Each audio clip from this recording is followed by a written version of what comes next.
What's up, y'all? Advance here. So, what a week. What a 12 days. Alright, so, Israel and Iran have been going at it for the better part of 2 weeks. And, yeah, the country, like most things, was divided on this. Debating on whether or not we should really intervene and stop this. But hey, man, they got a beef that goes back decades. Matter of fact, we we saw kind of the what was going to lead to this conflict that we have now back when Israel was dealing with the whole Hamas situation and Iran just decided to launch missiles on them out of nowhere. Yeah, they was like, man, fuck peace. Like, we don't give a fuck. Man, oh, that was wild.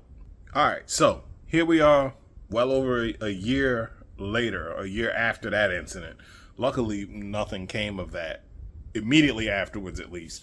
But now, Iran is like, look, we got beef with Israel, and if America jump in, they can get these hands too. Actually, what was said, the exact quote was that America will suffer 10 times what Iran has suffered. And that came because as the conflict started ramping up, there was people that was saying, hey, America needs to get involved. And, we was just like looking like, is this really our fight or is it not? However, there's a lot of American interests tied up in Israel. So ultimately, Trump decided to go along with it, to go along and strike Iran. Now, going back to what they said previously about America suffering and whatnot, then that led to this whole segment on various news stations where they said, like, are there Iranian sleeper cells in America? To which the correspondent said, it's not a matter of if, but how many. Actually, what she said was, it's not a question. Yes, the answer is yes. Actually, this was confirmed back during the election when they said that they actually caught wind of other assassination attempts on Donald Trump. Well, not assassination attempts, but plots. Like, there were Iranian operatives that were plotting to take Trump out, per these news reports.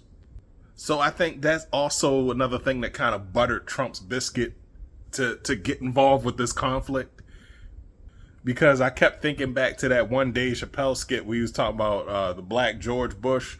We was like, hey man, real talk. Man, try to kill my father, man. I said he tried to kill my father. So Trump orders airstrikes on 3 strategic points in Iran. He was targeting their nuclear enrichment or processing plants, whatever the case. Yeah, he was targeting their nuclear facilities. And this back home, everybody that was on Trump's side, all the Trump supporters, MAGA fractured. Like, like man, that was great. Man, MAGA split up like the Avengers in Civil War. Actually, I don't like that analogy, but let's just roll with it. Anytime you got me agreeing with Candace Owens and Tucker Carlson, that's a day that you need to be concerned. And the one thing that that Trump supporters were saying coming into this election, they was like, no new wars. They're like, we didn't have no new wars under Trump in his first term. And now they sitting with egg on their face like, yo, bro, we just spoke up for you. Which actually brought me to another point, because when they said that he was targeting these facilities, I said, I wonder if he gave them advance notice so that they could evacuate, like what he did with Syria. when he launched missiles against the airstrip in his first term. Now, after America's strategic strikes on these facilities, the only thing that Donald Trump said is that the only condition is unconditional surrender. Then in the days following, we got news of a ceasefire. All right, they agreed to a ceasefire. All right, so it was like, all right, cool. This thing is over with, and nothing blew back on America. All right, good job, Donald. And then, of course, Trump supporters going off like, man, he's going to go down in history as the greatest president ever. Hold on, pump your brakes now. Because just like what Zelensky said a couple months ago, a ceasefire does not guarantee the end of a war.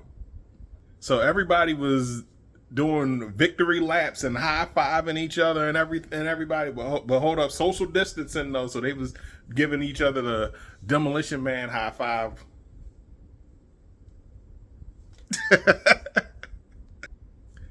Then they start launching missiles again. You cannot make this shit up. I'm sorry, that's not funny, but seriously, like that's like when you fighting somebody in high school and y'all see the administrator coming, so y'all know the fight is over, but you want to try to get those last hits in before y'all get broken up. And they asked Trump about it, and he was pissed. like he came out, he said they don't know what the fuck they're doing. I was like, oh my God, he just dropped the F-bomb on live TV. And I already know the hood Trump supporters and hustlers is like, yo man, for real, Trump one of us for real, man. Which is, good. He came a little off the cuff with it, but he expressed displeasure in the fact that they violated an agreement that he set up. And the reason why I bring that up is because Russia did the exact same thing when they agreed to a ceasefire with Ukraine. So within the week that Trump won the election, Russia agreed to a ceasefire so they could sit down and discuss terms with Ukraine. Then out of nowhere started launching missiles again. Like, yo, this parlay system is crazy.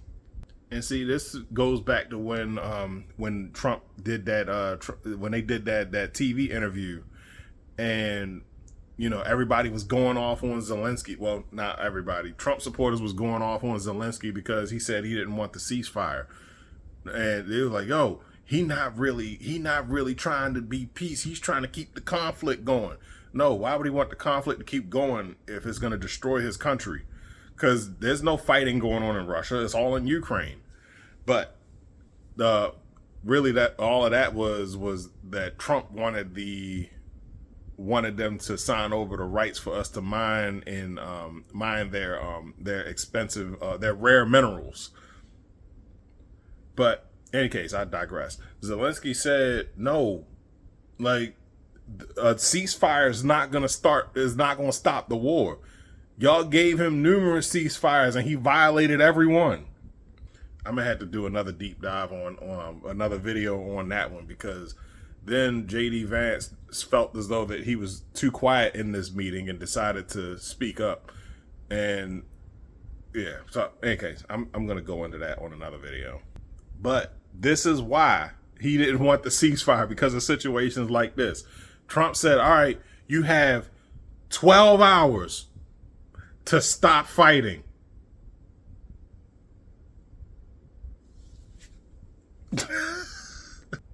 Whole time China is just like, so are we paying full price or not? But in any case, those are my thoughts. Let me know what you think. Put your comments in the comment section down below. What's your thoughts on World War T, we'll call it? Put your comments in the comment section down below. We're going to start this conversation. My name's Advance. Don't forget to like, share, subscribe on everything. I'm out.